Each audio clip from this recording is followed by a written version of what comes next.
السلام عليكم ورحمة الله وبركاته. أولا أنا مبسوطة النهاردة عن امبارح لأن المجهود والمذاكرة باينين، يعني خلاص احنا بقينا بنجتهد، ما بقتش بذاكر لوحدي، بقينا بنذاكر جماعة ما شاء الله.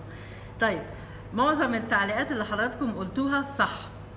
طبعا مبدئيا كده علشان خاطر احنا معانا ناس كتيرة من دول عربية كتير، الشخير معناه ارتفاع صوت التنفس وحضرتك وانت نايم، وبيجي تقريبا دايما من الأنف وساعات بيجي من الحنجرة من هنا. طيب، ده بيبقى ليه أسباب كتير، ولكن أنا خصصت السؤال على مقاومة الأنسولين. هل في علاقة بين مقاومة الأنسولين وإن الشخص بيشخر وهو نايم؟ نعم. ليه؟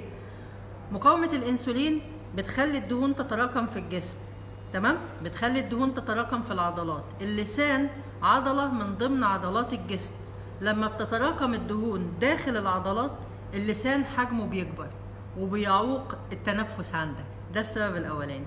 السبب الثاني إن السكر لما بيبقى عالي في الدم وبيكون موجود مقاومة أنسولين، بتبقى جزيئات السكر حل محل جزيئات الأكسجين اللي موجودة على كرات الدم الحمراء، والشخص نايم بيحتاج أكسجين أكتر، فبيضطر إن هو يتنفس نفس عميق عشان ياخد أكسجين أكتر، فهو ده اللي بيخليه يشخر وهو نايم.